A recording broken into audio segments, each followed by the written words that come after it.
5.7, using congruent triangles. Essential question, how can you use congruent triangles to make an indirect measurement? When we can get triangles congruent, the other corresponding parts are also congruent. Let's see how this is going to help us in this proof. We have a picture here where some of the information is given, so I'm going to go ahead and start writing it down.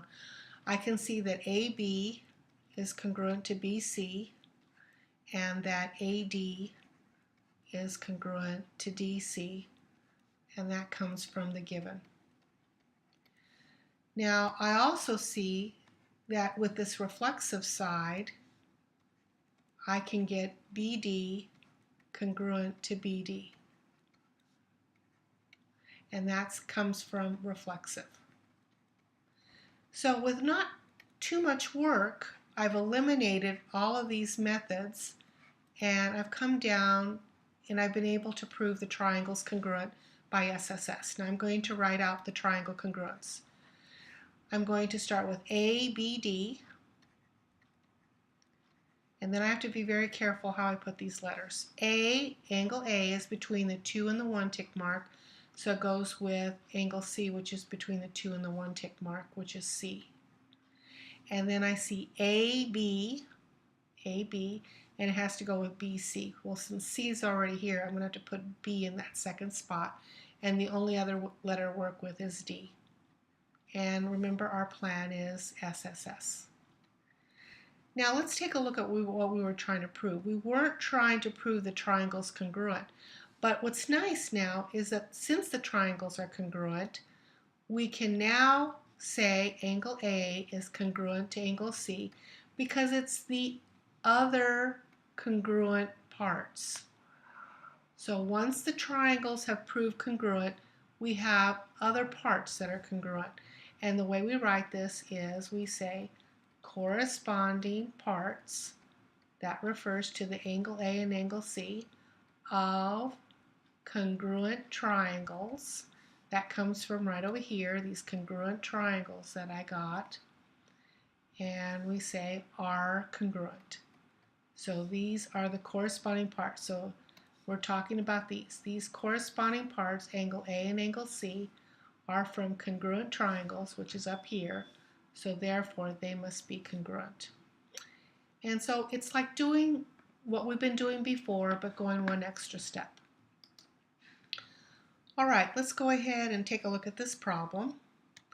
And we can see we have two pairs of sides. So two pairs of sides means we're probably not going to use this method or this method. We're not working with right triangles, so we're not going to use this method.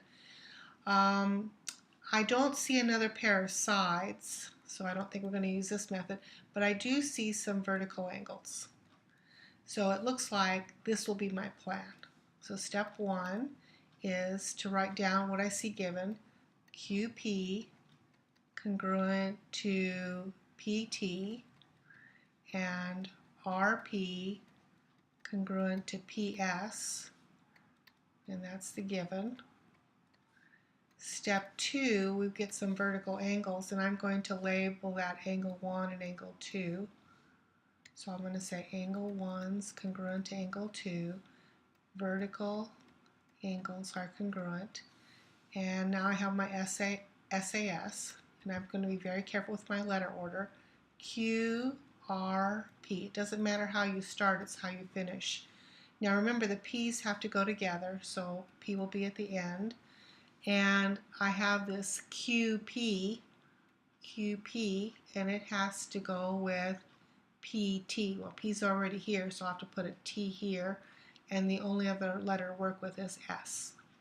And that's going to be my plan, SAS.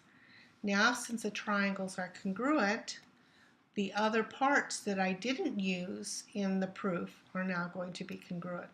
So step 4 is angle Q will be congruent to angle T, and we're going to write corresponding parts of congruent triangles are congruent.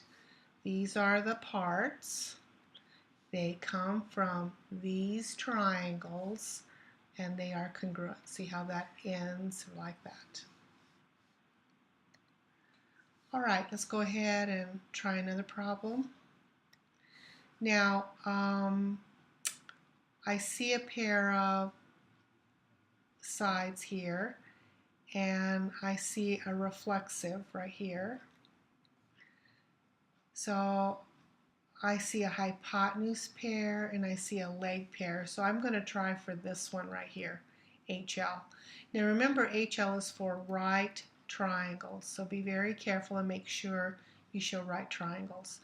Okay, so step one, I'm going to write that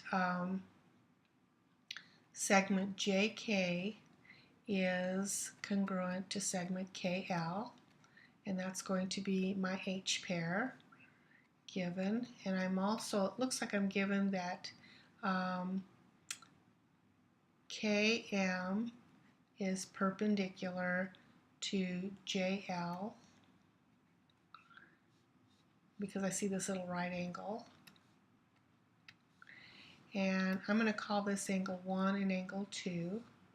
So I know now that angle 1 and angle 2 are right angles, and that comes from definition of perpendicular. Perpendiculars gave me the idea that both of these must be right angles. Now remember, I don't have to show that the right angles are congruent, but I do have to show that these triangles are right triangles. So triangle KJM and triangle LKM are right triangles, and that comes from the definition of right triangle. As long as you see a right angle, you must have a right triangle. So I have my H pair right here. Here's my H, and I have my right triangles right here. So I have my H pair and my right triangles. And so the last step to get all of this in is my leg, and my leg comes from KM congruent to KM, and that's reflexive.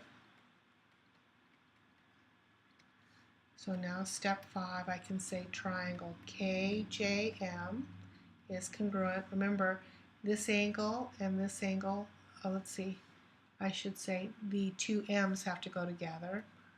So this is M, and JK right here has to go with KL, but I got to be really careful and make sure KMs go together. So KM, KM, and then there's just one letter left here, and that's the L. 5, and that's going to be HL. And here's my L pair. Okay, 3 things have to be proved with HL. An H, right triangles, and an L. Okay, now the triangles are congruent, so now we can get these extra parts that we didn't know about to be congruent. So 6 will be JM is congruent to LM, and we're going to say corresponding parts of congruent triangles are congruent. All right, let's take a look at another one. The picture's a little complicated, so to help you out, I actually took JHN and I separated it from GKL, but I'll go ahead and put the marks. I'll put the 2 tick marks here, and over here I'll put the 2 tick marks here, and then KL and JN and angle N and angle L. When I separate the triangles, then I can see the answer. The plan is right here. Here's the plan. So it was not the proof that was hard, but what was hard was the picture. So I'm going to start off with my sides, JN congruent to KL, and then angle N congruent to angle L. Now I can't call that angle G, so I think what I'm going to do is call it angle 1 and 2. So angle 1's congruent, and this is angle 1, and this is angle 2, congruent to angle 2, and this is all given. We didn't have to work too hard. So step 2 is to actually tell the triangles are congruent, so I'm going to use these 3 letters, J, H, N, congruent to triangle. Now remember the H goes with a G, so the G's in the middle, and N goes with L, so L's going to go right here. There's only one letter left, and that's K, and that's going to be my plan, angle, angle, side. Now once the triangles are congruent, GK, see GK is part of this, and HJ is part of this, so we say GK is congruent to HJ, and we're going to say corresponding parts of congruent triangles are congruent.